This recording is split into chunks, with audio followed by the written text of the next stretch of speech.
અમદાવાદ સહિત દેશના music lovers જે દિવસની રાહ જોતા હતા તે 25 જાન્યુઆરીનો દિવસ આવી ચૂક્યો છે। નરેન્દ્ર મોદી સ્ટેડિયમમાં યોજાવા જઈ રહી કોલ્ડ પ્લે કોન્સર્ટને હવે ગણતરીના કલાકો બાકી છે।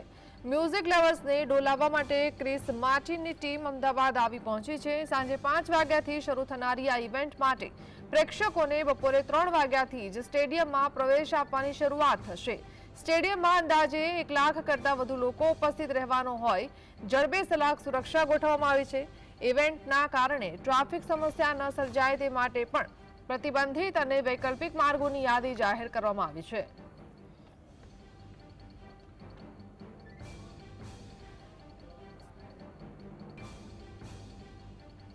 તો કોન્સર્ટને લઈને ચાહકોમાં અનેરો ઉત્સાહ છે, ત્યારે 3 વાગ્યાથી જ અંદર એન્ટ્રી આપવાની શરૂઆત કરવામાં આવશે।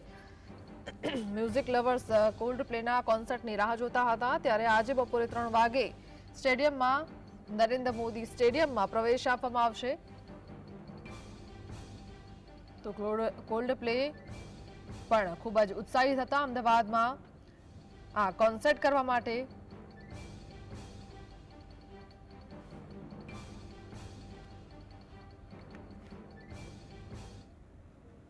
તો સંવાદદાતા ઝલક આપણી સાથે જોડાયા છે। ઝલક, કોલ્ડ પ્લેનું આ જે કોન્સર્ટ છે લોકોમાં ખૂબ જ ઉત્સાહ પણ છે। બપોરે 3 વાગે એન્ટ્રી આપવામાં આવશે। હાલ શું જાણકારી વધુ? જે મ્યુઝિક લવર જે દિવસની આતુરતાથી રાહ જોઈ રહ્યા હતા તે દિવસ છે તે આજે આવી ચૂક્યો છે। એટલે કે આજે અને આવતીકાલે જે અમદાવાદ શહેર છે તે અમદાવાદ શહેરમાં કાર્યક્રમ યોજાશે। તમે જોઈ શકો છો કે આ જે દ્રશ્ય છે તે દ્રશ્ય નરેન્દ્ર મોદી સ્ટેડિયમની બહારના દ્રશ્ય છે કે જ્યાં કાર્યક્રમ છે તે કાર્યક્રમ યોજાવાનો છે। મોટી સંખ્યામાં જે મ્યુઝિક લવર્સ છે મ્યુઝિક લવર્સ આવી ચૂક્યા છે અને ગેટ ખુલે તેની રાહ જોઈ રહ્યા છે। ગેટ ખુલતા છે તેવું છે તે જે સ્ટેડિયમમાં એન્ટ્રી મળશે। ગુજરાતના અન્ય શહેરોમાંથી પણ જે લોકો છે તે લોકો અહીં આવી ચૂક્યા છે। ટિકિટ કેટલાક લોકોએ મેળવવામાં મુશ્કેલી પણ અનુભવી છે અને આખરે જે લોકો છે તે લોકોનું કહેવું છે કે જે દિવસની તેઓ રાહ જોતા હતા તે દિવસ આવી ચૂક્યો છે। જે નરેન્દ્ર મોદી સ્ટેડિયમ તરફ જતો જે માર્ગ છે તે માર્ગ ઉપર મોટી સંખ્યામાં જે લોકો છે તે લોકો જોવા મળી રહ્યા છે। ટ્રાફિક જોવા મળી રહ્યું છે।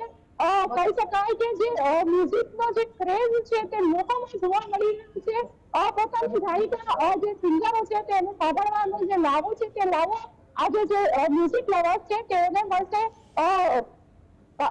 જે ટ્રાફિક છે તે ટ્રાફિકની સમસ્યા ન સર્જાય તે માટે પાર્કિંગની વ્યવસ્થા કરવામાં આવી છે। સલામતી માટે ચુસ્ત પોલીસ બંદોબસ્ત ગોઠવવામાં આવ્યો છે। સાંજે 7 વાગે છે તે જે છે કોન્સર્ટનો જે છે પ્રારંભ થશે અને 3 વાગે છે તે લોકો છે તે લોકોને અંદર પ્રવેશ આપવામાં આવશે। જે લોકો છે તે લોકો એક્સાઇટેડ જોવા મળી રહ્યા છે। બ્યુટીફુલ છે તે ડ્રેસિંગ કરીને લોકો અહીં આવ્યા છે। કેટલાક લોકો પ્લેકાર્ડ લઈને પણ આવ્યા છે। એમ કહી શકાય કે એક પ્રકારનો ઉત્સાહનો જે માહોલ છે તે માહોલ જોવા મળી રહ્યો છે। મેડિકલ ઇમરજન્સી સર્જાય તો તે માટે એમ્બ્યુલન્સની પણ વ્યવસ્થા રાખવામાં આવી છે। ફાયરની પણ વ્યવસ્થા રાખવામાં આવી છે। આમ કોઈ પણ ઇમરજન્સીને પહોંચી વળવા માટેની પણ વ્યવસ્થા કરી લેવામાં આવી છે। પોલીસ બંદોબસ્ત પણ ગોઠવી દેવામાં આવ્યો છે।